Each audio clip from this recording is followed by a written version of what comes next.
Bien, ma vie n'a pas été facile.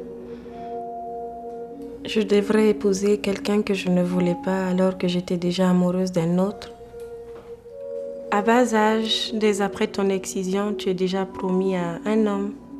Juste les parents qui s'assoient et ils disent « Hey, je veux ta fille là » et c'est comme si c'était fait. Mais je me suis vraiment battue. J'ai été maltraitée physiquement et psychologiquement. Mais j'ai survécu. J'ai pu au moins épouser un homme que j'aime.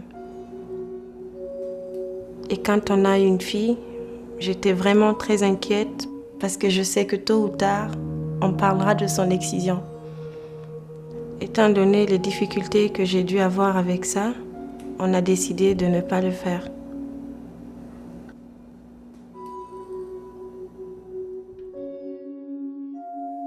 Ma famille à moi et aussi ma belle famille, c'est quand ils sont convaincus qu'on ne va pas exciser notre fille qu'ils ont dit « Ok, on va le faire ».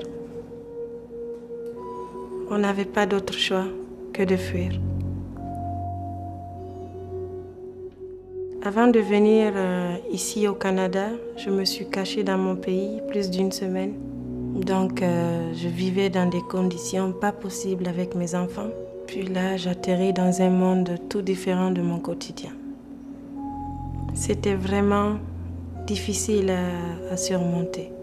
Lorsque je rencontre le médecin, il me dit « Je vois que ça ne va pas, avec les médicaments, c'est pas suffisant. Il faut vraiment voir un thérapeute. » C'est là qu'elle m'a mis en contact avec Rivo. Je me sentais vraiment bien une fois que j'étais chez Rivo. Pour moi, c'était comme quitter la maison où je suis pour venir dans une famille dont j'ai toujours rêvé d'avoir. Une famille qui t'écoute, qui met en valeur tes pensées, qui accepte qui tu es. Ma thérapeute, c'est comme si elle tirait un fardeau de mes épaules. Avec elle, c'est comme ça. Je me sens plus légère.